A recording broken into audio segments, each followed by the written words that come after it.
morning, everybody. Just like to give a big shout out to all the Dan members who may be listening out there today. We're here on site in studio with one of our Dan members who needs no introduction, but I'll introduce him anyway. We're here with Andy Casagrande, and we're pleased to be with you today. And we're going to talk about diving, what you're up to, safety, and a few other things. So glad to have you with us today. I'm excited to be here. As you know, the weather outside's a little not ideal right now, so it's cool to be in the studio, nice and dry. But yeah, I love diving. I love sharks. I love everything about, what you guys do, so I'm excited. Yeah, we really appreciate you being involved with our organization. You've been a longtime member. We'll get a little bit more into that, but maybe you can kind of lead off today with just giving us a little introduction. I'm sure people are very, very familiar with you and your work and the work that you do for Discovery and Shark Week, and maybe you could just give us an idea about some of your plans of what you've got going on this year. Yeah, actually, I'm heading off this Sunday. In like 5 days to New Zealand to kick off the 2024 Shark Week season for me. Great Whites. I'm going to do 2 back-to-back Great White films down there, come home for about 10 days, and then go back again and do 2 more back-to-back Great White documentaries down there.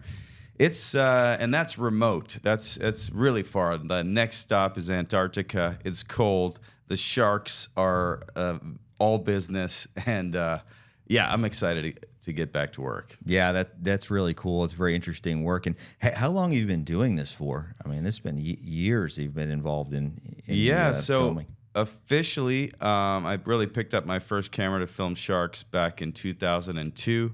And then ever since, 2024 now, I'm not good at math, but like 22 years, I've been working as a filmmaker.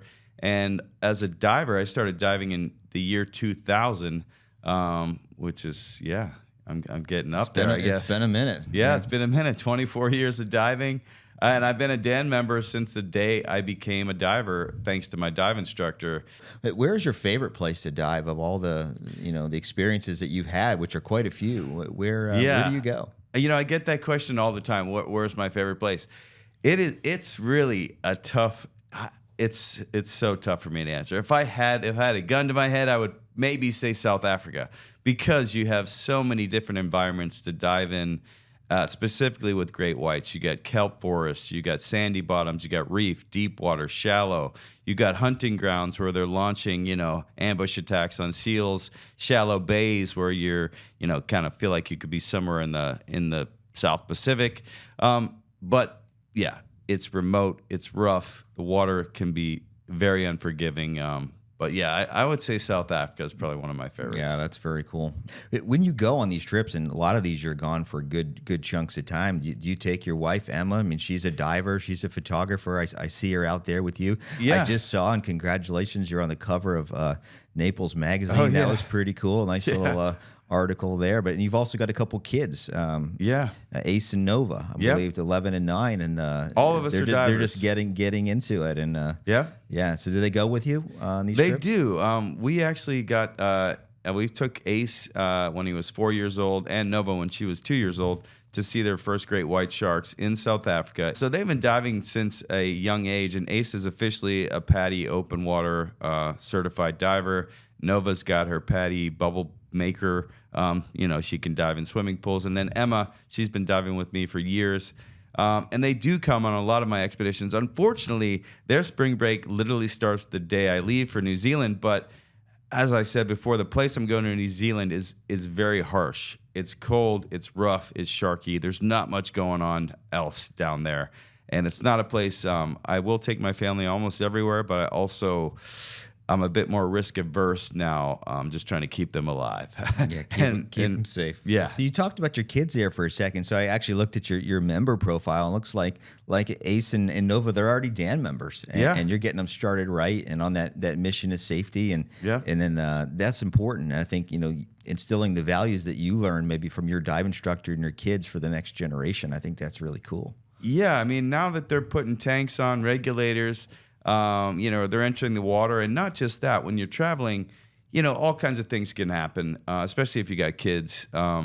And, Dan also has these other coverages, insurances. You don't have to have a dive accident. I'm not even sure of all the details, but I know you can get a family plan, a guardian plan, all these different plans. And slowly as my family grows and they become more independent, it's just nice that you can have these plans that cover you and your kids. Yeah, it actually sounds like you do know quite a bit about the plan. So, we have the membership, and then, once you're a member, you add the dive accident insurance coverage, and, the Dan programs can grow as your family grows. So it's Right. It's something that can be used for a lifetime, which is really cool. Let's jump over to just a second. So you told us a little bit about your trips, your travel plans. How do you get yourself prepared for these trips? Not only mentally, because they're mentally and physically grueling for being on the road for weeks, but how do you get your dive gear together? You just mentioned your Dan membership. I'm glad you asked because I'm literally doing it right now, and I usually break it into 3 different categories, 3 different packing types. There's the dive pack, the camera pack, and the personal pack. As in, right now I'm going through the dive pack, right? I'm packing all my dive gear, full face masks, sometimes rebreathers, multiple redundancies, bailout cylinders, all the dive gear. I literally will sit there in my man cave, my garage, and visualize, okay, I'm in New Zealand. Whoa, it's cold. Okay, I got my dry suit. Oh, I'm in a cage down at the bottom, 70 feet with great whites. Okay, I got an extra bailout cylinder. I start to visualize all the things I need. Oh, there's amazing surface activity. Oh, I start thinking about the cameras and I get distracted. Stay with the dive gear. Anyway, I go through the dive gear. I pack it all. I double check it, make sure I have redundancies, and then bam, dive gear's packed. Then I move on to cameras. And cameras, I'm always modifying things and changing things. But same things, I start to visualize, what am I doing down there? Okay, we're diving at night. Oh, make sure I grab my lights. Show up in New Zealand without lights and doing a night dive, not smart. So I literally put myself in the position as if I'm talking to the director about to go through all these dives. I usually get a script in advance and I understand what I'm doing. So I just make sure I absolutely don't forget anything, and I have redundancies in case I do, or not in case I forget anything, in case something gets broken or eaten or lost or whatever. And then lastly, it's just the personal stuff, which is always like the last minute, throw some underwear and, warm clothes in a bag, and head off to New Zealand. But then there's the customs paperwork. There's quite a bit of prep you've got to do. But once you've done it 100 times or 50 times or however many times, it sort of becomes muscle memory. So you just mentioned in there the redundancies that you look for when you're packing gear, and there's kind of an old saying that two is one and one is none. Right. This is a sport where there are risks, and it's how you manage risk. That's what really makes the difference. Right. But what about the emergency action plan? Do you ever think about that, or is that something that the crew and the team that you work with take care of? But I mean, you're going to really remote locations all over the world. Yeah. And if something happens out there, emergency care is not close. So I work directly with the local paramedics or paramedics here in my hometown.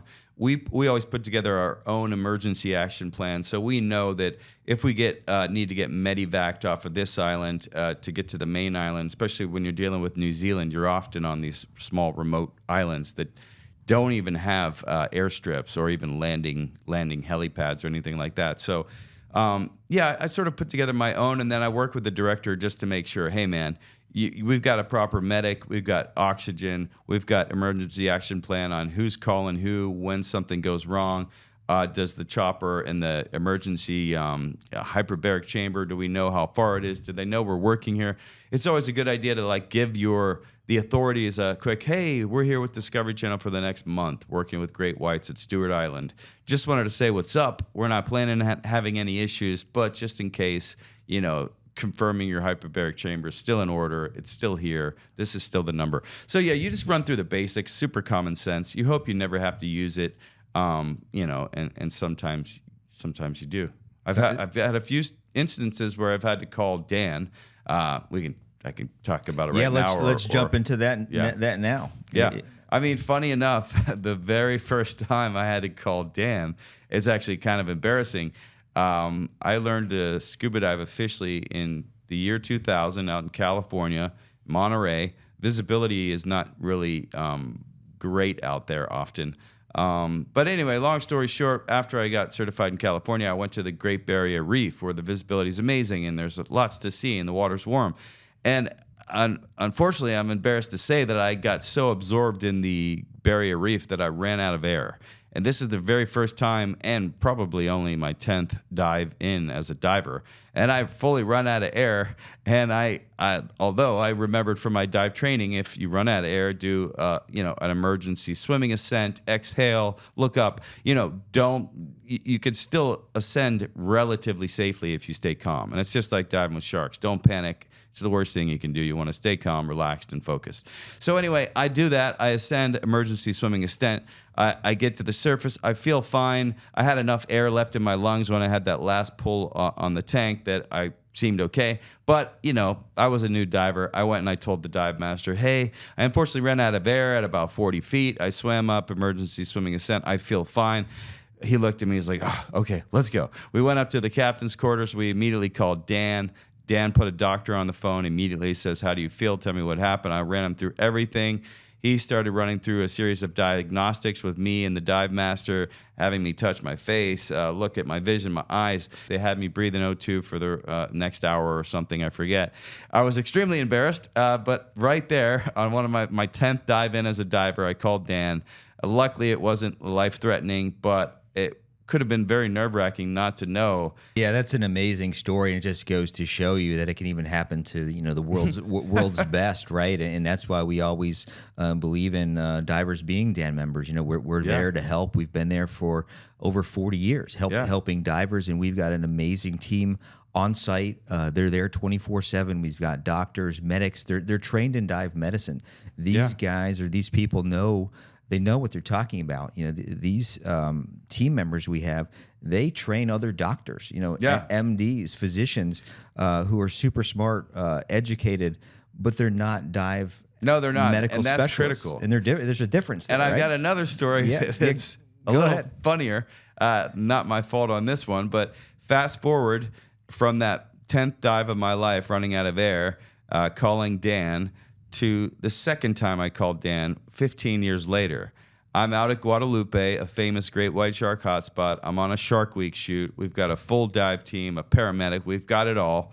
One of our divers comes out of the cage, says he's feeling weird. We look at him, we notice one of his pupils is completely dilated, like Marilyn Manson kind of dilated, and the other one is looking normal. And we're like, whoa. And he's like, I don't feel so good, whatever. So the paramedic on board, he just said, we got to call Dan. This seems like a possibly dive decompression illness, some issue. Immediately called Dan, got a doctor on the line. What happened? Okay, one of our divers down there came up, his pupil's really big, this and that. And as soon as he said the pupil's really big, he said, is he taking sculpamine or whatever that patch is that you wear behind people wear for seasickness? And sure enough, he was wearing the patch. He said, it sounds like when he put the patch on, he accidentally touched his eye. And the guy said, oh, I actually did. Yeah, I remember, because it started feeling a little. He cracked the code right there. He's like, listen, you're fine. It's your sculpamine patch. That's why your eye's dilated. You're feeling funny because it also can make you feel whatever. You were only diving. Anyway, he deconstructed it immediately. We had a laugh. It was kind of funny. But he would have likely not known that if he wasn't a dive certified, a Dan trained doctor who's worked with people who have taken seasickness meds who are 24 hours off the coast, 200 miles out in the Pacific, blah blah blah. It was pretty cool to have him crack the code. Otherwise, another doctor might say, wow, that sounds neurological, that could be this, that could be that. So it was pretty cool. That's why we've got Dan doctors and medics on staff to answer questions There we go. like that. But, yes. So anyway, yeah. No, those are amazing stories, and it's just a great reminder for everyone to hear that things happen out there. We plan for the best, but prepare for the worst. And right. With those guidelines, we try to maximize the chances for a safe dive. Let's go back just a minute, Andy. You told me about how you prepare your gear. How about pre-dive safety checklist? Do you follow a formal checklist at all to make sure that you've got everything buttoned down? So I don't have a formal checklist like a physical document, but I physically go through. At this point, I've already visualized. I packed. I'm there. I'm about to dive. I do not like anyone to touch my dive gear, as in not in that way. Sure, you got to move the tank here and there. I like to prepare my own gear. I know you go on certain deliver boards, they're changing out tanks for you, you're doing this and that. I inspect every O-ring. I put my regulator on. I make sure there's no free-flowing bubbles. There's nothing. I test everything, dial it all in, check the pressure, do some test breathing, and then bam, it's ready to go. Test the comms for the full face masks, and then quickly go over. There's always a dive safety meeting where we talk about the purpose of our dive, what we're trying to do. If our comms fail, we have like these emergency floats that we can send up, because we're often doing work on the bottom inside cages where we sometimes will get out of the cage. The great whites are known for being pretty ambush type curious predators, so we try to minimize our risk, but it's always there. So yeah, any good dive always starts with a good pre-dive checklist and a pre-dive safety meeting. Yeah, that's some pretty good advice too, because I think that every diver, it's important to understand that you're responsible ultimately for your own safety. I mean, sure, there's people to help you along the way, right? But in this sport, I didn't know is not a good answer. You need to know all those things are working, and they're going to serve you well during your dive. Another question here, and you gave a couple great stories of how you used Dan. Have you ever used the Dan website to go on and find information? Maybe you're personally taking a medication or anything along those lines? I don't really often go onto the Dan website, but I do get Alert Diver, the magazine. It's like real glossy. It's beautiful, amazing pictures. I won't lie. I mostly look at it for the pictures. But, there's always really good little tidbits in there, things people have learned or dive accidents that are become case studies or something like that. But, I always just kind of think and hope that kind of Dan has my back everywhere. Dan is very much a global organization. We were started in 1980 with a grant from the federal government at Duke University. It was really because of that 24/7 emergency hotline. But we have offices all over the world. So I work out of the Durham headquarters. We handle basically North America, U.S., Canada out of that office. We handle Latin America, the Caribbean through our Dan World subsidiary. We also have Dan Southern Africa, Dan China, Dan Japan, Dan Europe. So really wherever you go, we're there. We're there to help divers, and we have been doing this for quite a long time. We've also forged very strong relationships with the hyperbaric chambers all across the world, because even though there's many chambers out there, not all of them are prepared to handle diving accidents and injuries. So, sure. Having the people by your side that are knowledgeable and skilled in that, and if there is a situation where you need help, we can get you to help pretty much wherever you are in the world. Well, that's the thing. With one phone call to Dan, you're reaching out to world-renowned global expert, medical professionals.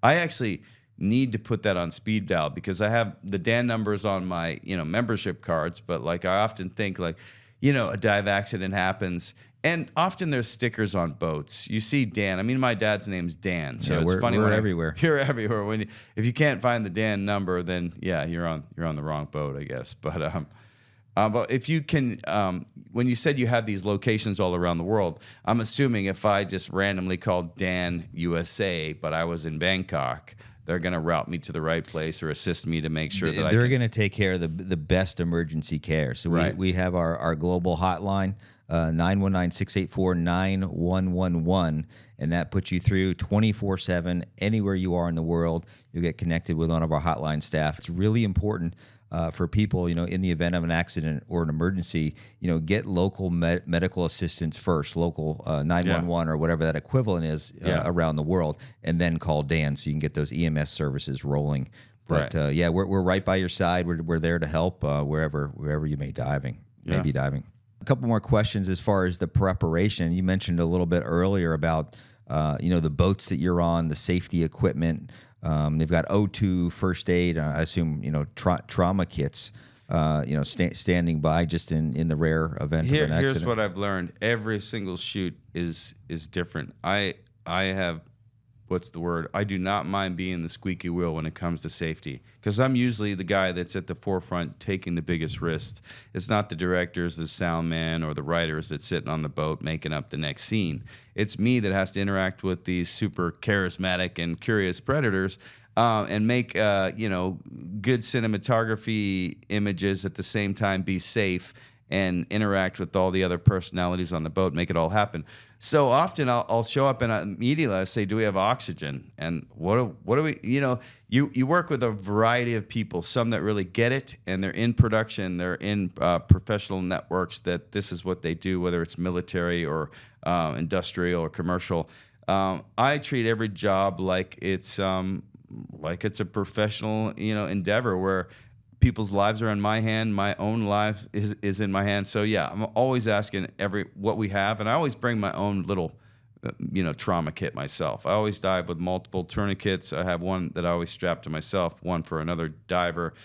It's really up to you to make sure, because there's plenty of boats people go on around the world that don't have the proper life-saving equipment or trauma kit, even basic things like an EpiPen or something for people that are allergic or might have, reactions to things. You just got to think about those basics. And if you get on a boat and they don't have oxygen, they don't have EPIRBs, they don't have satellite phones or radios to communicate, you're on the wrong boat. And I've been on those boats. Sometimes it's the only option, but you want to be smart, and Dan helps you do that. Yeah, that's absolutely great advice for everybody out there. What about the crew? So we talked about you've been a Dan member for quite a long time, and so is your family and even your kids. How about the crew on the boats? Do they make the crew? Actually, that's a great question. Often, when you work for Discovery Channel, the BBC, National Geographic, any of these organizations, they all have their own rules. The BBC is super strict about insurances, and they even list out that if you lose your pinky, you're getting 500,000 pounds. If you lose an arm, you get. It's funny, they have the death and dismemberment policies and all these crazy things. A lot of the American companies do require Dan. They say, listen, if you're diving with it, Dan's so affordable, and they'll just pay for it. They'll say, hey, we're going to pay for you. If you don't have it, they'll pay, because there's often talent, so to speak, or celebrities that'll come on. We'll take them diving, and if you don't have it, you're missing out. That's what we tell people. Yeah. It'd be foolish to dive without Dan for as cost effective as it is, and we spend so much money as divers on equipment and travel and our cameras that it's really a affordable way just to have something in your pocket in case something doesn't go as planned. Yeah. But let's talk a little bit more about Dan here for a minute. So what's the most important Dan benefit to you? As someone who travels the world, you're in remote locations. Yeah, for me, knowing that I can call a doctor that specializes in dive medicine to help me work through any issues is pretty important to me. So getting home, medical evac is huge, but basically just the fact that my safety is going to be number one if I get injured in an accident. That's kind of the big thing. I guess more than just the dive accidents, the whole medical coverage. I don't want to be in Solomon Islands, get bit by a silver tip, and be bleeding out, and then for some reason don't have the right insurance or coverage or connections to get me off the island to the next place to keep me alive. So yeah, it's really about just the life-saving benefit. I mean, what the hell, right? Yeah. If you're going to risk your life, that's what we're all about. If you want to put it succinctly, for sure. Yeah, that's it. But what would you tell somebody? I mean, given what you just said, who's not a Dan member? I mean, if you're out there scuba diving, you're traveling the world, you're doing these cool adventures, because it's so affordable, you'd be stupid not to have it. I don't mean to say stupid. It would be not wise to travel without it. There's, especially with knowing how healthcare is in the U.S., I know that without Dan insurance, I wouldn't have emergency medical evacuation through my American health insurance. I know Dan's an American company. It's an insurance company, but it's specific to my travels, to my diving. It's basically like your passport to safety and adventure, meaning like you can dive all over the world in every ocean and just think of it as like a safety net that's following you around, which is pretty cool. So you just talked about what it really means to you. So Emma goes with you sometimes on trips, and so do your kids, like you mentioned earlier. But oftentimes they're home. Right. Does Dan kind of put you in a different headspace? A little bit maybe now with family, and you've got kids that are going to be teenagers soon. When you start a family, it's not just about you anymore. It's about the whole family. And you got other people to think about. Yeah, I used to say I love sharks more than anything. Now it's really my family I love more than anything. But sharks are right in there with my family. So, but yeah, I think it's important. It's cool that my wife knows that I'm covered, and that if I got knocked unconscious, missing a leg, can't talk, in a coma, Dan will still get me home. You know what I mean? Like it's not something you really need to worry about. I mean, you still need to look after yourself. Don't do anything too stupid or too crazy. I mean, I've been in other situations where I've seen other people have to call Dan on dive boats, where a husband and wife, the husband seemed to be having like heart palpitations. There was an ambulance waiting at the harbor when they arrived. So it's just like, it's kind of, and I think there's a certain mileage. If you go more than 50 miles from your house and you're a Dan member, that's exactly what it is. You're covered. Like 50 miles or more from if home. I go to Disneyland with my kids, and something happens, God forbid, whatever. And that's the amazing thing about Dan. And you don't have to be a diver. We have a lot of couples on our family plan, and where the primary member is the diver, and Right. they put the spouse on the membership, just to have that security in case something does happen. It's quite an amazing group of benefits that we offer in our Dan Travel Assist. There's lots of stuff that we do that people don't even think about, as far as if you get injured, we'll pay for your spouse to come visit you while you're in the hospital. There's lots of things. Hey babe, I got hurt in Tahiti. There's my ankle. There's like 18 different benefits that are in our Travel Assist package that's quite amazing. But that's cool. Yeah, there's a lot of good stuff in there. I'll have to brush up, because I think there's more benefits to Dan than I even know. Yeah, it's our mission, and we do this. We've been doing this, like I said, since 1980, and we've reinvested over $100 million in dive safety to support programs for divers around the world. A lot of that money goes right into the operations for our 24/7 emergency hotline. You've talked about the medical information line a couple times today, where you can call and you can literally talk to a doctor. I mean, think about that with your normal health care. You just don't call up and talk to your doc. You got to book an appointment, pay, and all that kind of stuff. That's the thing. I could call them up and say, hey, I'm flying to New Zealand. I'm doing a dive at this time. Then I got to take a small plane to here, because I'll often have directors and people say, hey, if you dive shallow enough, can we dive all day and then fly out 6 hours later if the pilot stays low to the... And I'm like, I don't know. That sounds sketchy as hell. Let me call Dan and ask him. And then Dan will say, yeah, don't mess around with altitude and flying, like diving and flying. Like these are the rules. If there's multiple dives, if it's laborious diving, which it always is for me. So anyway, it is good to know you can call and get the information. Yeah, you can definitely get the answers. And in that situation, we actually were known for the research that we did on the flying after diving. That's something that came out of Dan and is still in use today. Right. We have our in-house research department where we have PhDs. They're constantly looking at questions about dive safety, and right now they've got a lot of studies going on, bubble studies. They're literally counting the bubbles in divers' blood and seeing how divers bubble differently based upon their physiology. So it's quite amazing. It's an amazing group of folks we have. Is that in North Carolina? It's right out of our main office in North Carolina. Do you guys ever do tours? We of do. The office? You should come up for a visit. I would like to. Yeah. How many people are there? We've got about 40 people in our home office, and we have multiple different departments under one roof. So we've got the medical services, safety services group, who works closely with our businesses and retail partners. So much of the safety initiatives that we do really start from the dive businesses, because that's where divers go. That's the first line. They go to the businesses and they need to be safe. Whether it's around the tank fill station, it's on the boat, it's in the shop. There's so many places where people can get hurt. Right. And we've got an amazing team of engineers that have been doing this a long time, and they know what to look for, where to look. And they see stuff instantly. They see stuff that people they couldn't even imagine. Like this could be a safety concern. So that's cool. It's really do the doctors, some of the dive medicine the professionals, are they based in house as well, or are they like third party? Because I know like you can't just have a doctor on staff the whole time. I mean, maybe you can. We actually have our in-house staff, so we've got 3 MDs, 3 physicians. Cool.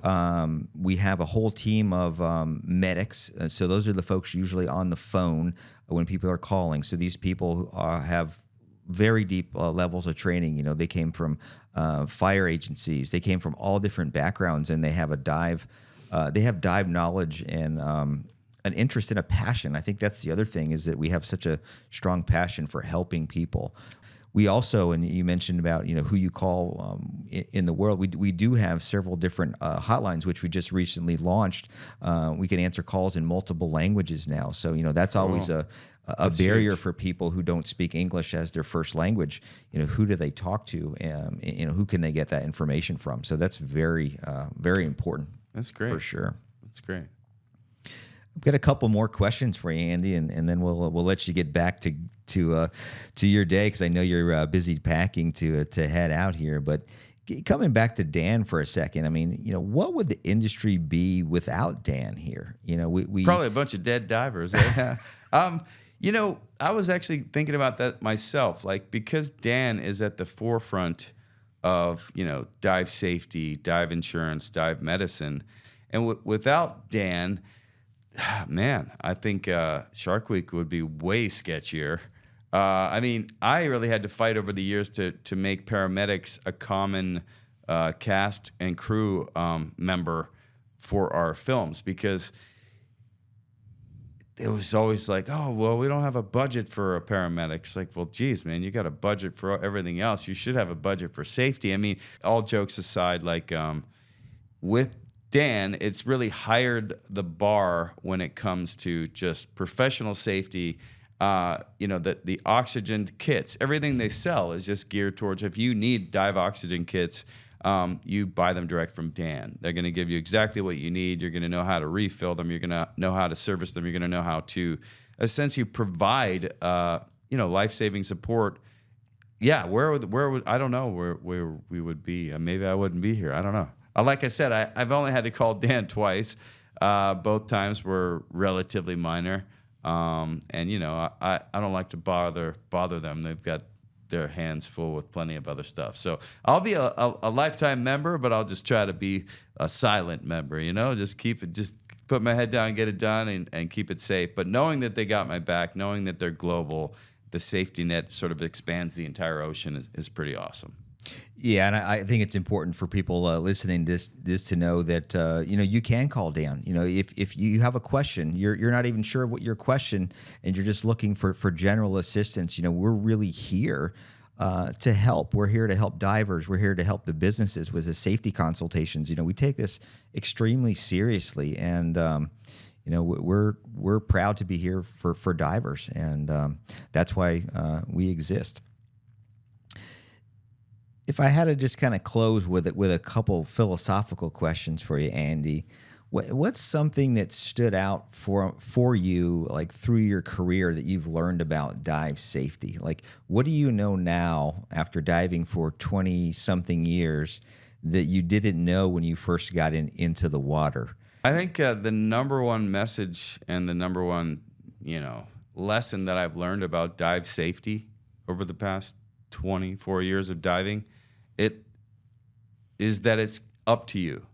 You could be the best diver in the world, but if you don't check your tank to make sure it's full, you don't check to make sure your regulator's not free-flowing, you don't check to make sure you packed your fins, it's all up to you. I mean, you could be on the fanciest boat in the world with the greatest dive system and camera and the best crew, but if you jump in the water and you forgot to turn your tank on and you're weighted with 60 pounds, it's up to you. And, doing everything yourself is not easy. That's why having someone have your back like Dan, where if you do make a mistake or your dive buddy makes a mistake or something happens, you don't want to just be like left without a support network, basically, because it's all talk until something happens and you really need someone to step in and save you. So, yeah, for me, I think the number one lesson I learned is safety is always going to be up to you. It should always be safety first, and take it serious. And accidents happen. So that's the whole point of having Dan, is to be prepared for the worst, hope for the best kind of thing. What advice would you have for particularly those younger folks that may be listening today, or newer divers, somebody who literally is just going through their certification or just got certified? Yeah, my advice for the new divers, people that are learning to get certified literally right now or thinking about it, maybe you're a bit nervous, you think, there's too many things that could happen. The reality is your drive to the beach, your drive to the boat is the most dangerous part of your day. Diving is statistically extremely safe, but knowing all the ins and outs of your gear and emergency action protocols and the boat and your crew, just understanding it all will really make your diving way more enjoyable. Safety definitely should be on your mind, but you shouldn't be worried that, you're going to drown at every turn, or there's going to be a shark that's going to bite your leg off. I mean, the reality is diving is statistically extremely safe. It's an amazing sport.